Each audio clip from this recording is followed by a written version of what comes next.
اب ذرا سوچیں، ایک نابالغ بچی کو اگر ہم نچائیں بحیثیت مسلمان، ہمیں یہ نہیں معلوم ہے یہ حرام ہے؟ ماں باپ اپنی بچیوں کو بیچتے ہیں، ان کی تربیت ہوگی، وہ بیچارے غریب ہے تو انہیں نہیں معلوم ہوتا ہے، ان کو اس چیز پر وہ حیادار اپنی بیٹی کو بنانا چاہتے ہیں، ان کو نچایا جاتا ہے۔ یہ ٹیچر جو قوم کے رہبر تھے، رہنما، یہی بنے کیا؟ انہوں نے کیا تعلیم کے نام پر انہوں نے پھر ان کو بگاڑا، اور پھر انہوں نے ان میں کیا کیا؟ بگاڑ پیدا کیا۔ صرف کس وجہ سے؟ انہیں ان کی سر سے دوپٹہ اتارا، اور خود یہ جاہل بن کر، یہ وہاں کرسی پہ بیٹھ کر یہ دیکھ رہا ہے اس چھوٹی بچی کو، کیا یہ اس پر آمادہ ہوگا اگر اس کے اندر غیرت ہوگی اپنی بچی کو کھڑا کر کے وہاں نچائے؟ تو ایک تو یہ ہے کہ ہم اپنے بچوں کو یا بچیوں کو گھر سے بنا اجازت کے باہر بھیجتے ہیں، جیسے کہ عادل صدیقی صاحب کہہ رہے تھے کہ ایک بچی کے پاس فون ہے، وہ گھر میں فون چلاتی ہے، بھائی سے چھپ کر، باپ سے چھپ کر اس کے پاس فون ہے، یعنی کہ ایک سب سے بڑا شیطان اس کے ہاتھ میں ہے۔ جب وہ گھر میں کنٹرول نہیں کر سکتی ہے تو باہر جب اس کو فریڈم ملے گی تو وہ کیسے کر سکتی ہے؟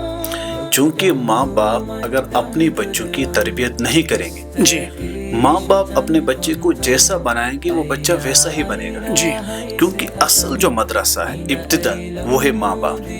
ہم جب ایک واقعہ پڑھتے ہیں کس کا؟ حضرت اسماعیل علیہ السلام کا اور حضرت ابراہیم علیہ السلام کا۔ ابراہیم علیہ السلام نے کیا کہا تھا اپنے بیٹے سے کہ میں یہ دیکھ رہا ہوں کہ میں تجھے ذبح کر رہا ہوں، تو بیٹے نے کیا کہا کہ ابا جان آپ یہ کر بیٹھے، آپ دیکھیں گے مجھے صبر کرنے والوں سے، ستجدنی انشاءاللہ من الصابرین، میں صبر کروں گا اس معاملے میں۔ جی تو انہوں نے کہا تھا، لیکن یہ تربیت نے کہاں پائی تھی؟ اپنی ماں کی گود، اپنی ماں کے پاس، کہ وہ اللہ کے نام پر ذبح ہونے کے لیے تیار ہوئے۔ تیار ہے۔